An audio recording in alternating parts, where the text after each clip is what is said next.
Clark the Shark, written by Bruce Hale, illustrated by Guy Francis. When you hear this sound, it's time to turn the page.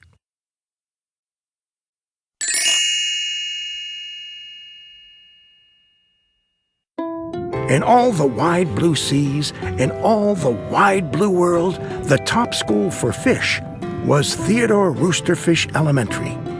And of all the fish at Theodore Roosterfish, the biggest and the strongest was Clark the Shark.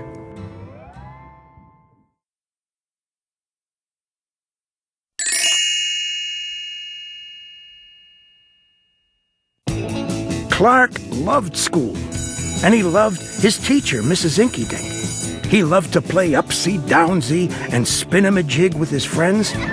Clark loved his life.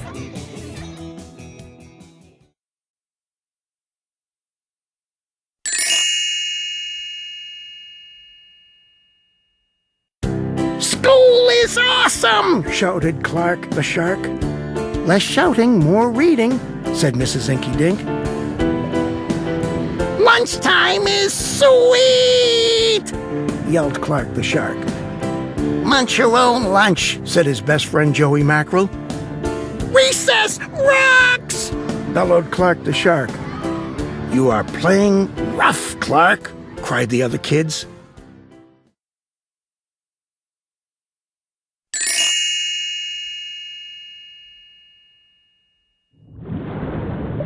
Yes, Clark loved his life with all of his sharky heart, but he loved everything way too much. He was too loud. He was too wild. He was just too much shark for the other fish to handle.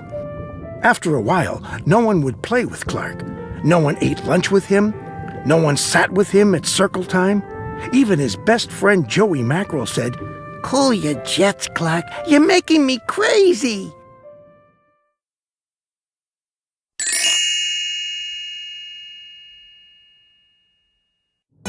One day, Clark asked Mrs. Inkydink, "What's wrong with everyone?" Mrs. Inkydink patted his fin. "Clark, sometimes you play too hard. You munch too hard, and gosh, you even help too hard." "But life is so exciting," said Clark. "There's a time and a place for everything," said Mrs. Inkydink. "And sometimes the rule is stay cool."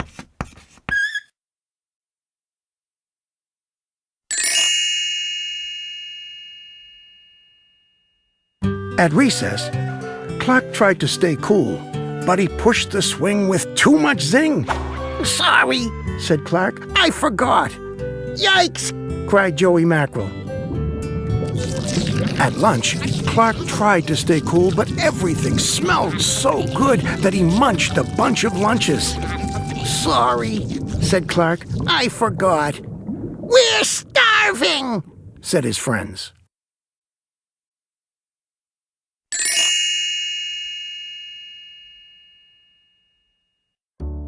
In class, Clark tried to stay cool, but a good book got him all shook up. "Now, Clark," said Mrs. Inkydink, "this isn't the time or the place. Tell me, what's the rule?" "Stay cool," said Clark. "Hey, that rhymes," he cried. Then Clark got a big idea in his sharky head. "Maybe if I make a rhyme, I'll remember every time," he thought. The next day, he put his plan to work.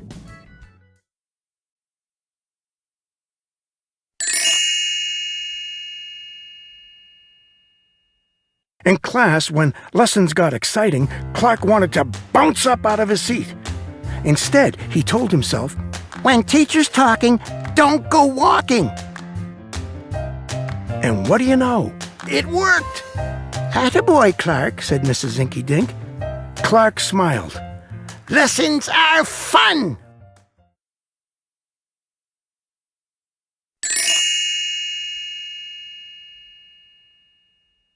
At lunch, everything smelled so yummy. When Clark wanted to eat and never stop, he told himself, "Only munch your own lunch." And it worked again. "Way to go, Clark," said his friends. Clark grinned. "Lunch is fun."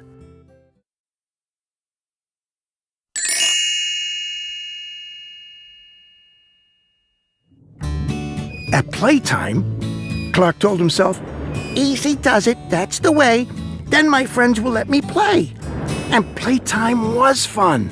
Once more, Clark loved his life.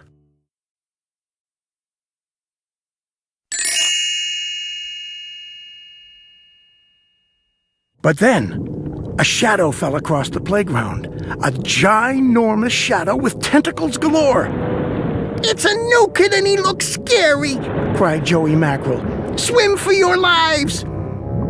The squid slashed the slide and it snapped off the swings. "My bad," said the new kid.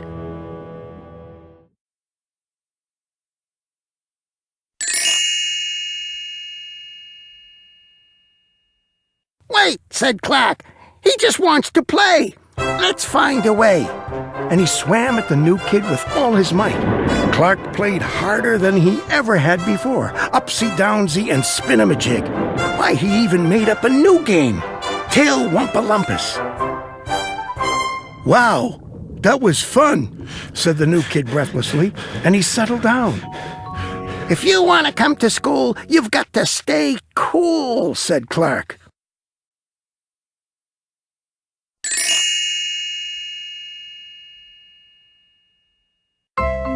"That's right, Clark," said Mrs. Inky Dink. "And thanks for taking care of our new classmate, Sid the Squid." Hip, hip, hooray! "Hooray for Clark the Shark!" everyone cheered.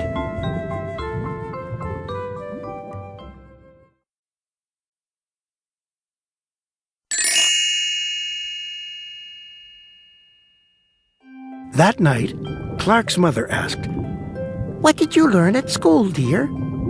"There's a time and a place for everything," Clark said. "Sometimes you stay cool."